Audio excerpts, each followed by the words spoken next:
अथ योगानुशासनम्. The first Yoga Sutra is Atha Yoganuशासनम्, which means now the practice of yoga begins. Atha means now. It tells us that yoga starts in the present moment with a focused and ready mind. Yoga means union or joining together. Yoga helps connect our mind, body and spirit, making us feel balanced and peaceful. Anushasanam means discipline or practice. It shows that yoga needs regular practice and following certain rules. In simple words, the first Yoga Sutra teaches us that yoga is a special practice starting now. It helps unite our mind, body and spirit. To get the benefits of yoga, we need to practice it regularly and with discipline. Imagine yoga as planting a tree. You prepare, plant and take care of it every day, and it grows strong and healthy. Yogaschitta vritti nirodhaha. The second Yoga Sutra means yoga is the calming of the mind's fluctuations. Yoga means union or joining together. It helps us connect our mind, body and spirit. Chitta means mind. This includes our thoughts, feelings and memories. Vritti means fluctuations or movements. These are the constant changes and activities in our mind. Nirodha means calming or controlling. It is about quietening the mind. This sutra teaches us that yoga helps to calm our busy mind. Just like a still pond reflects a clear image, a calm mind helps us see things clearly and feel peaceful. Yoga helps us achieve this calmness through regular practice and focus. Tada drishtu swarupe avasthanam. The third Yoga Sutra means then the seer abides in their own true nature. Tada means then. It refers to what happens after calming the mind. Drishtuhu means the seer or the observer. This is our true self, who we really are inside. Swarupe means our true self. It is our real inner essence. Avasthanam means abiding or staying. It means to remain in this true state. This sutra tells us that when our mind is calm, we can see and understand our true self. It's like when a muddy pond settles and we can see clearly to the bottom. Yoga helps us find and stay in this true peaceful state. Vrittis arupyamitarathra. The fourth Yoga Sutra means at other times the seer identifies with the fluctuations of the mind. Vritti means fluctuations or movements. These are the changes and activities in our mind. Sarupyam means identification or alignment. It means becoming one with something. Itaratra means at other times. This refers to when our mind is not calm. This sutra teaches us that when our mind is busy and restless, we get caught up in our thoughts and emotions. Instead of seeing our true self, we identify with these changing thoughts. It's like getting lost in a storm instead of finding calm. Yoga helps us avoid this by calming the mind so that we can see our true self clearly. Vrittayaha panchatayaha klishta klishtaha. The fifth Yoga Sutra means the mental modifications are fivefold and are either painful or non-painful. This sutra tells us that our mind can create 5 types of thoughts. These thoughts can either make us feel bad or not affect us negatively. Understanding these thought patterns helps us recognize what is going on in our minds. Yoga helps us manage these thoughts so we can feel more peaceful and less troubled by negative thoughts. Pramana viparyaya vikalpa nidra smritayaha. The sixth Yoga Sutra means right knowledge, wrong knowledge, imagination, sleep and memory. This sutra tells us that there are 5 types of thoughts that can fill our mind: knowing something correctly, knowing something incorrectly, imagining things, the state of sleep, and remembering things from the past. Understanding these helps us see how our mind works. Yoga helps us manage these thoughts to find more clarity and peace. Pratyak pramāṇāni. The seventh Yoga Sutra means right knowledge is based on direct perception, inference, and authoritative testimony. This sutra tells us that we can know things correctly through three ways: seeing and experiencing them ourselves, using logic to figure them out, and learning from trustworthy sources. These three ways help us understand the world accurately. Yoga teaches us to rely on these methods for clear and correct understanding. The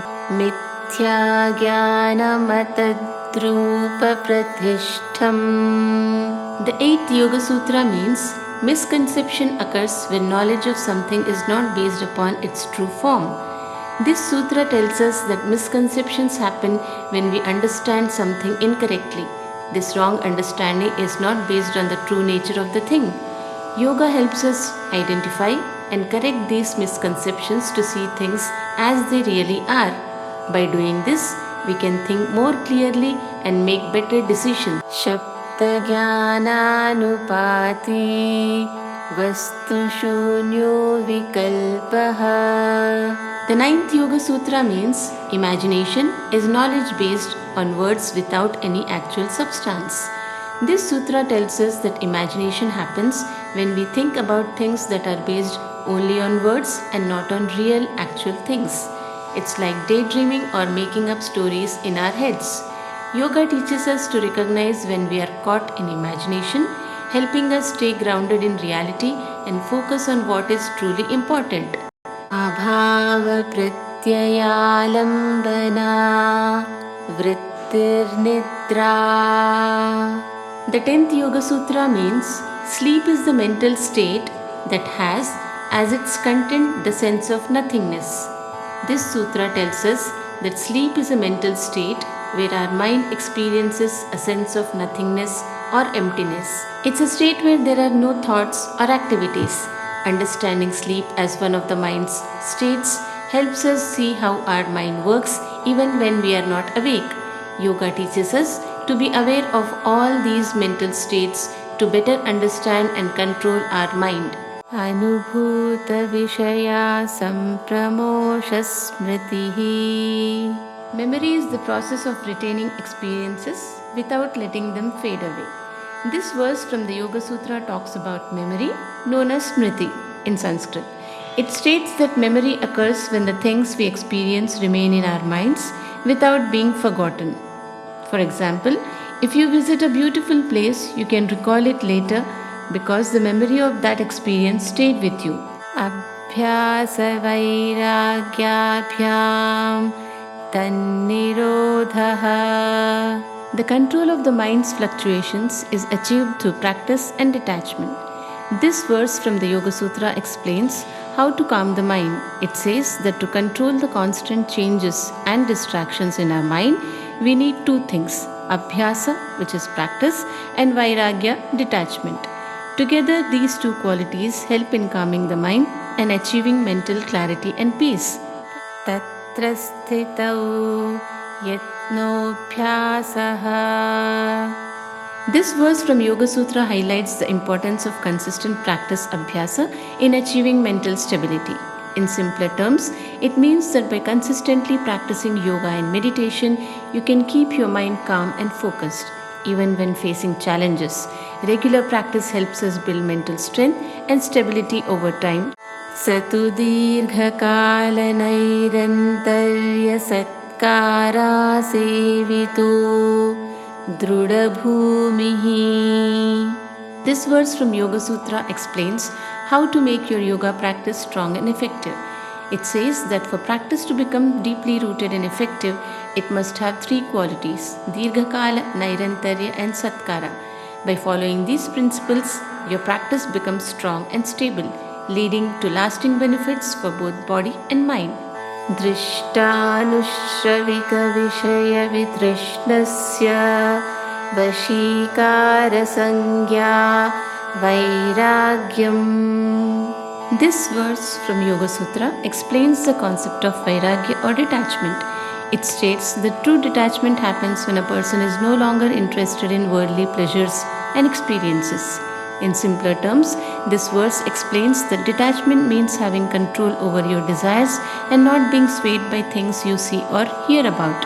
This mastery helps you stay focused and peaceful. Tatparam Purusha Khyatibharedwaj Gunavaitrishyam. This verse from Yoga Sutra describes the ultimate form of detachment. It explains that the deepest level of detachment or vairagya is achieved when one recognizes the true nature of the self. This understanding leads to a complete lack of interest in the qualities of the material world. This understanding brings profound inner peace and stability.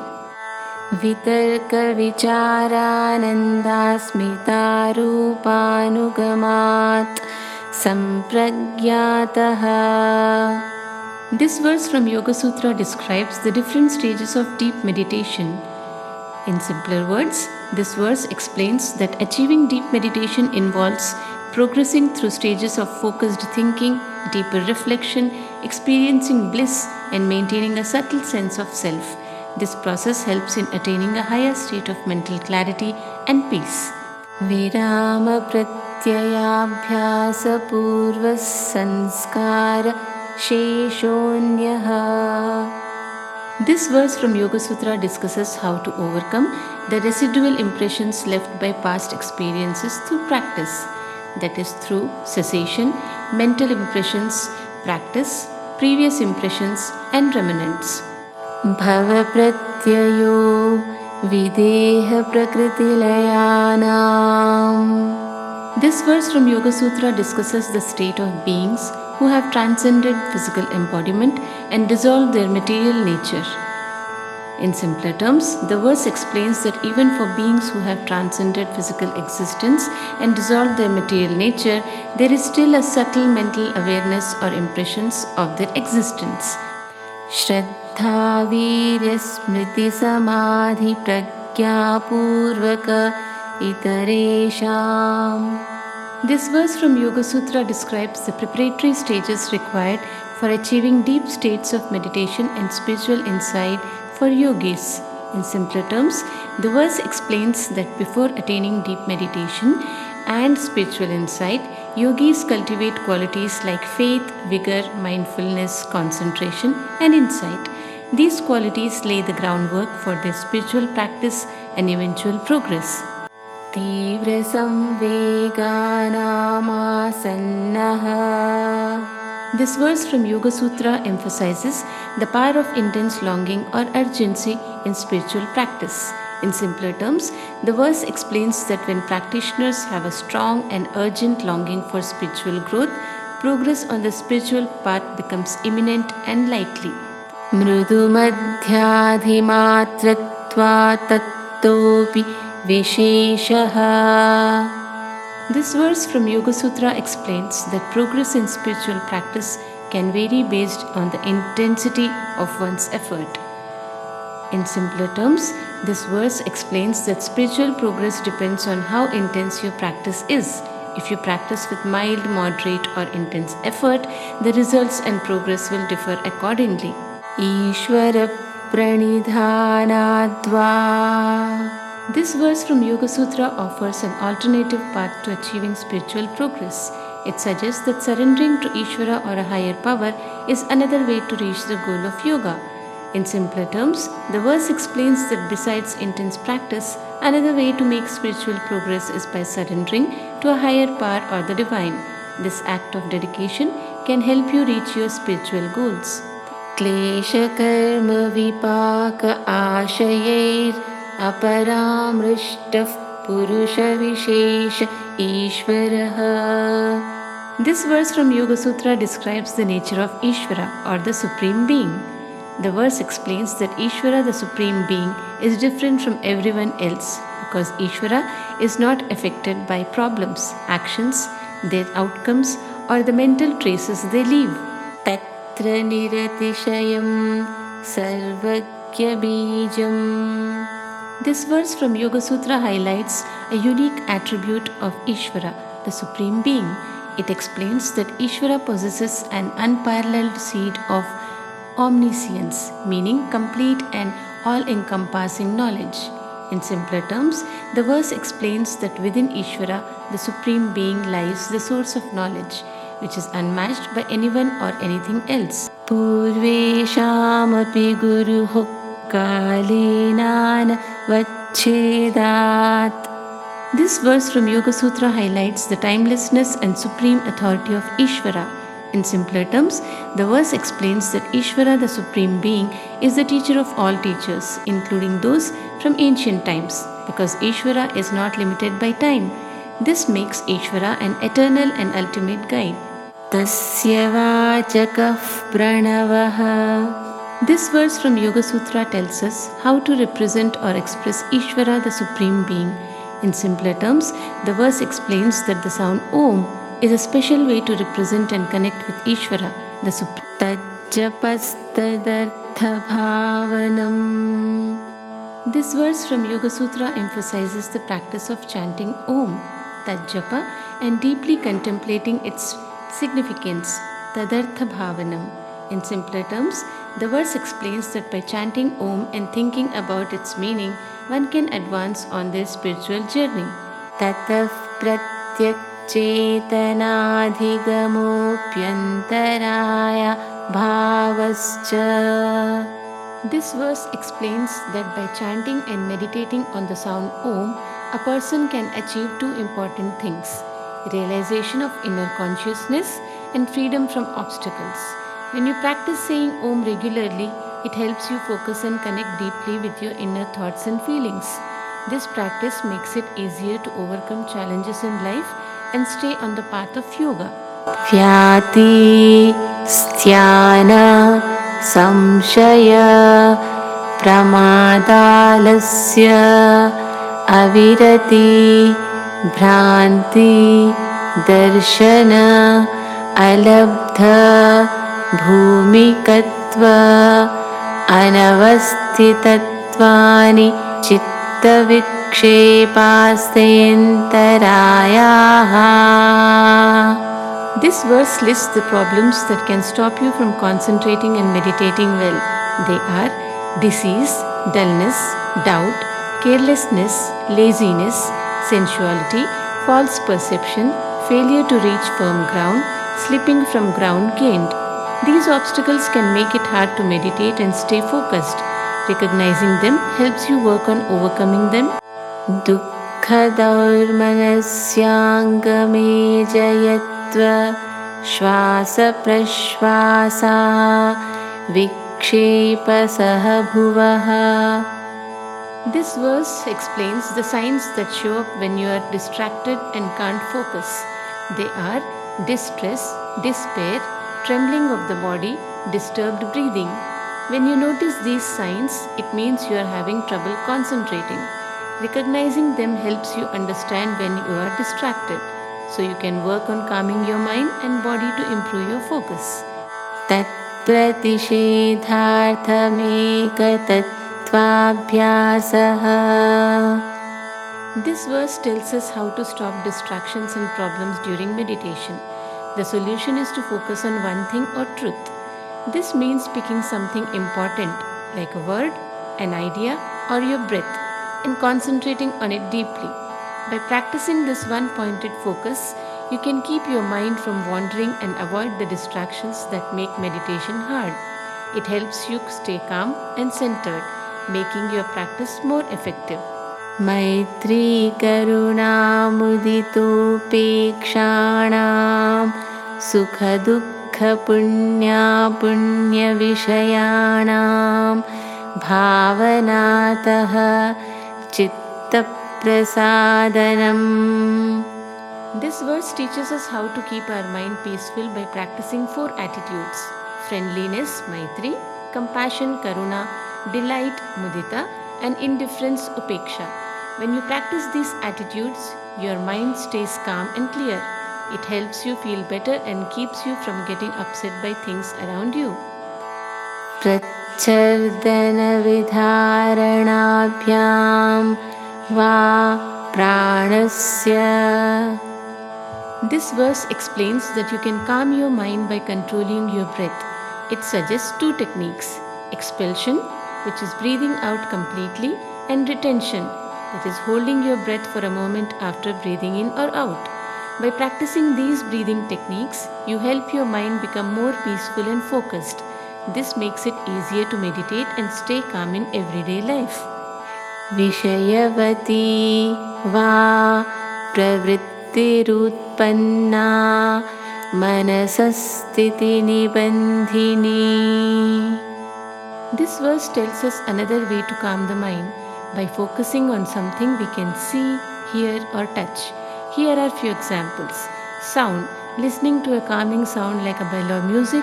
Sight, looking at something peaceful like a candle flame or a beautiful picture. Touch, feeling something soothing like holding a soft object. By concentrating on one of these things, your mind becomes more focused and steady. This helps you stay calm and makes it easier to meditate.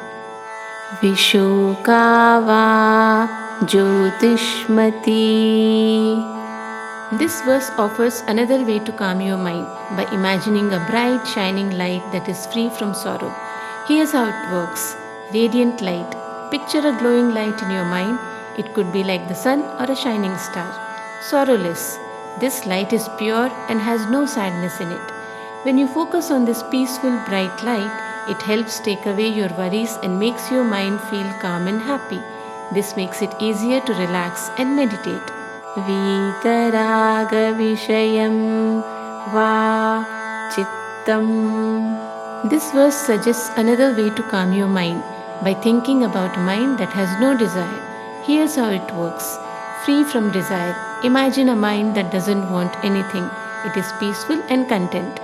Focus. Concentrate on this idea of a calm and desire-free mind. When you focus on the idea of not wanting anything, it helps your own mind feel more peaceful and less distracted. This makes it easier to meditate and stay calm. Swapna Nidra Jnanalambanam Va. This verse suggests another way to calm the mind by thinking about what you learn from your dreams or deep sleep. Here's how it works.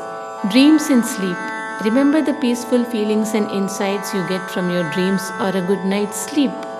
Focus. Concentrate on these calm and restful experiences.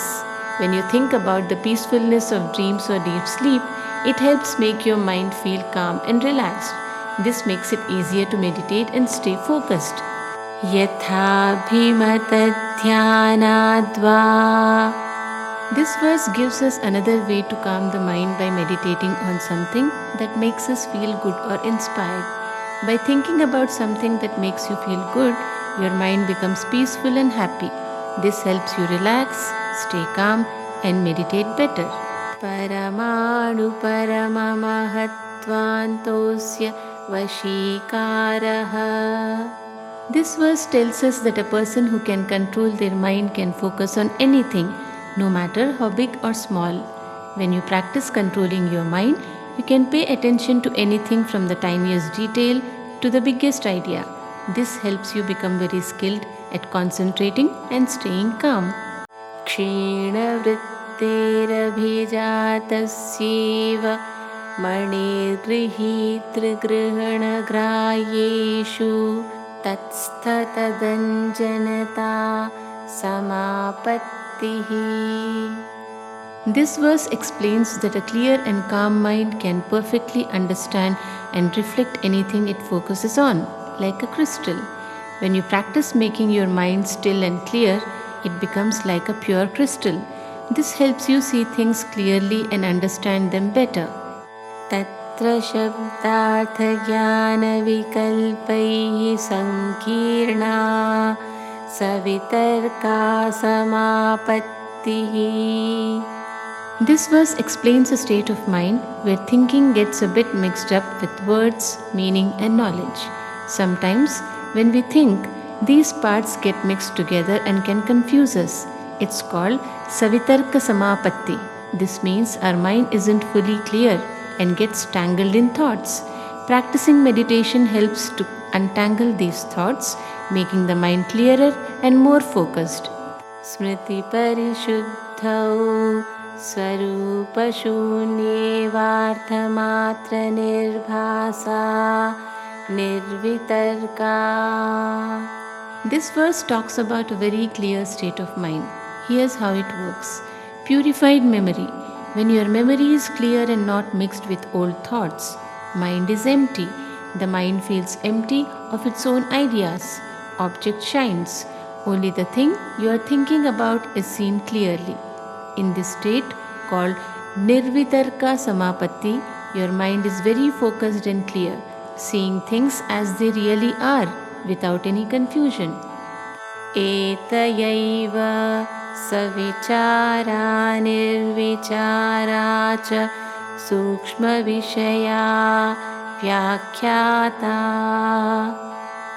This verse tells us about two ways the mind can be clear. With thought, savichara. Sometimes the mind is clear, but it still thinks about the details of what it's focusing on. Second, without thought, nirvichara. Other times, the mind is clear and not thinking about anything specific, just observing. These ways of focusing apply to very tiny and subtle things. Understanding and practicing these helps in achieving a very deep level of concentration and clarity. Sukshma vishayatvam chalinga paryavasanam. This verse explains how the mind can focus on very tiny or subtle things. Here's how it works. Subtle focus. The mind becomes so clear and sharp that it can focus on very small details. Essence of the object. When the mind focuses this way, it starts to understand the true nature or essence of what it's looking at. In this state, the mind can see beyond the surface and get to the core of things. This helps in achieving a deeper understanding and clarity. Taeva sabijas samadhihi. This verse talks about a special type of deep concentration, sabijas samadhi. It means a type of meditation where you still have a bit of mental activity or seeds of thoughts. Meditation. In this state, you focus deeply, but your mind might still have some thoughts or impressions. So, Sabijas Samadhi is a powerful state of focus where your mind is very concentrated but not completely free from all thoughts. It helps you understand things deeply while still holding on to some mental activity. Nirvichara vaisharadhyedhyatma prasadaha. This verse explains what happens when the mind is very calm and free from thinking. Clear mind. When the mind is clear and not filled with thoughts. Inner peace. It leads to a feeling of deep peace and happiness inside. This state helps you feel more connected with yourself and understand things more deeply. It's like finding calm and clarity within, which makes you feel very content and centered. Ritambhara tatra pragya. This verse explains what happens when the mind is very clear and focused, full of truth. The understanding you gain is full of truth and correctness. Wisdom. You see things with great wisdom and insight. When your mind is calm and clear, your understanding becomes very true and wise. You gain deep knowledge that is accurate and insightful, helping you see things more clearly.